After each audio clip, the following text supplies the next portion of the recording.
এবার BNP chairman Tarique রহমানকে mention দিয়ে স্ট্যাটাস দিলেন জামায়াত ইসলামীর আমির ডাক্তার শফিকুর রহমান। শুক্রবার 7:58 নিজের ভেরিফাইড ফেসবুক পেজে ওই স্ট্যাটাস দেন তিনি, যেখানে উন্মুক্ত মঞ্চে সরাসরি ডিবেটের মাধ্যমে বিএনপি ও জামায়াতের ইশতেহার জাতির সামনে তুলে ধরার আহ্বান জানিয়েছেন জামায়াত আমির। স্ট্যাটাসে ডক্টর শফিকুর রহমান বলেন, প্রিয় তারেক রহমান, জুলাই বিপ্লবের পর আমাদের তরুণ প্রজন্মের কাছে এটি প্রমাণ করা আমাদের দায়িত্ব যে রাজনীতি সৌজন্যমূলক এবং সংঘাতহীন হতে পারে। আসুন আমরা গণমাধ্যম এবং জনগণের চুলচেরা বিশ্লেষণের মুখোমুখি হই এবং ভবিষ্যতের শাসন ব্যবস্থার জন্য একটি মানদণ্ড নির্ধারণ করি যা হবে সমালোচনা গ্রহণে সক্ষম, দায়বদ্ধ এবং স্বচ্ছ।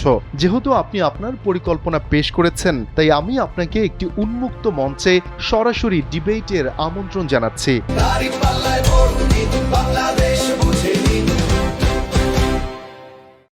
সেখানে আমরা নিজ নিজ ইশতেহার দেশবাসীর সামনে তুলে ধরব এবং জনগণকেই সিদ্ধান্ত নিতে দেব তারা কোনটা গ্রহণ করবে। আসুন বাংলাদেশের জন্য একটি নতুন অধ্যায় শুরু করি, যেখানে আমরা সবাই জনগণের ইচ্ছার প্রতি শ্রদ্ধাশীল থাকার অঙ্গীকার করব।